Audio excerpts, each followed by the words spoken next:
नमस्कार, मैं रीमा प्रसाद। नीतीश कैबिनेट ने 10 फैसलों पर मुहर लगा दी है, लेकिन इस फैसलों का असर आने वाले वक्त में किस तरीके से होना है, टू द पॉइंट समझते हैं। दरअसल सबसे ज्यादा इस कैबिनेट की बैठक में इस बात पर फोकस किया गया कि रोजगार के अवसर कैसे मिले।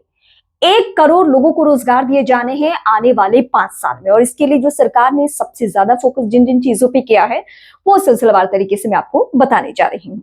सबसे पहले तो बिहार में जितने भी बंद कल कारखाने हैं, जिसमें चीनी मिल बहुत है, ज्यादातर जिलों में ये है, और ये सभी बंद पड़ चुके हैं। और इसको लेकर हर चुनाव में एक मुद्दा बनता है। आम लोग इसको लेकर बहुत सजग होते हैं, सवाल उठाते हैं अपने विधायकों के सामने।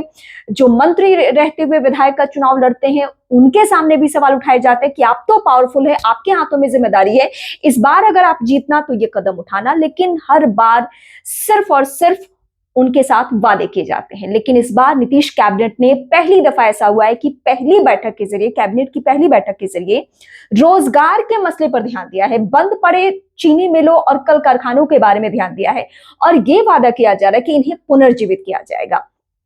1 करोड़ लोगों को रोजगार इसी तरीके से दिए जाना है। उसमें जो युवा उद्यमी है, यानी युवा बिजनेसमैन जो रोजगार करना चाहते हैं, कोई बिजनेस चलाना चाहते हैं, और उनको कहीं भी किसी भी तरीके से वित्तीय सहायता की जरूरत है या पैसे उन्हें चाहिए, तो इसके लिए उन्होंने ये फैसला लिया है कि इन युवा उद्यमियों को पैसे दिए जाएंगे। सरकार के स्तर पे उन्हें मदद की जानी है, ये कदम उठाया गया है।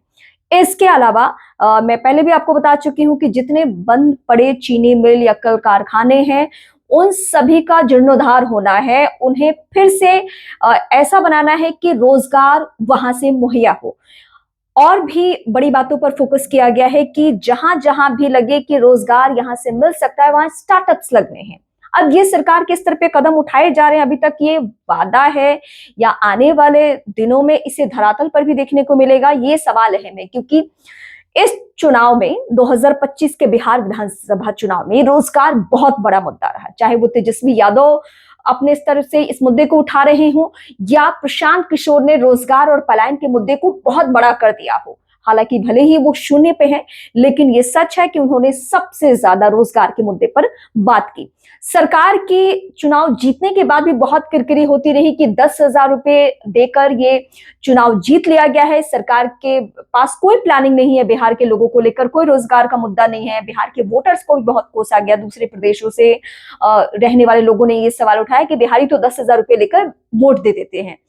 तो आप ये कह सकते हैं कि सबके ऊपर कहीं ना कहीं एक जिम्मेदारी थी कि अगर चुनाव परिणाम के बाद भी या नई सरकार के गठन के बाद भी अगर नए तरीके से बिहार में माहौल ना बने, तो फिर वही पुरानी सरकार रिपीट हो चुकी है। ये लोगों के जहन में सवाल था। लेकिन पहली कैबिनेट के बैठक के जरिए जो संकेत दिए गए हैं, अगर सरकार इस तरीके से काम करती है तो वाकई बिहार का भला होने जा रहा है। क्योंकि 1 करोड़ रोजगार आने वाले 5 सालों के भीतर दिए जाने हैं, और इसके लिए तैयारियां की जा रही है। और कहां कहां से रोजगार के अवसर हो सकते हैं, वो भी सरकार अपने स्तर पे बता रही है।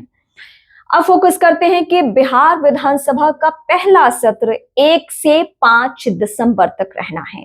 और ये सत्र बहुत मायनों में बहुत खास रहने वाला है, क्योंकि पहली दफा ऐसा होगा कि तेजस्वी की पार्टी यानी आरजेडी, जो विपक्ष में भी रहे तो बहुत मजबूत विपक्ष के तौर पर सीटों के लिहाज से रहती थी, लेकिन इस बार तेजस्वी यादव की पार्टी को यानी आरजेडी को बहुत नुकसान इस चुनाव में झेलना पड़ा है। कांग्रेस तो आप मतलब काउंट ही नहीं कर सकते हैं, और सहयोगी दलों की तो इतनी बुरी स्थिति है कि उनकी चर्चा करना यहाँ पे जरूरी है भी नहीं।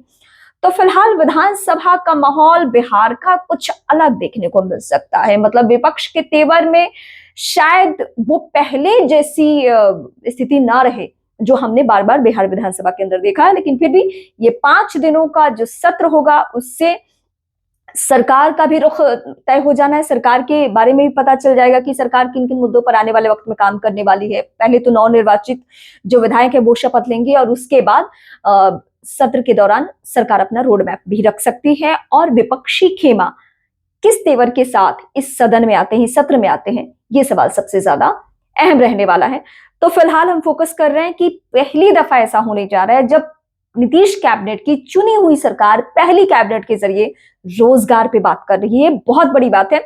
और अगर सरकार इस तरीके से काम करती रहे तो आने वाले दिनों में विपक्षी खेमा भी शायद इसको हाथों हाथ ले और इसकी तारीफ बनती भी है। लेकिन अगर इस पे काम हो तब, क्योंकि बंद पड़े कल कारखानों को लेकर बहुत बार वादे किए गए हैं कि इन्हें खोल दिया जाएगा। देश के प्रधानमंत्री से लेकर बिहार के सीएम बीते 20 सालों से जो है नीतीश कुमार, उन तक बहुत बार वादे किए गए, लेकिन चीनी मिलों की स्थिति जस की तस बनी हुई है। तो फिलहाल लोगों में उम्मीद है, अब देखते हैं कि सरकार किस तरीके से मदद करती है।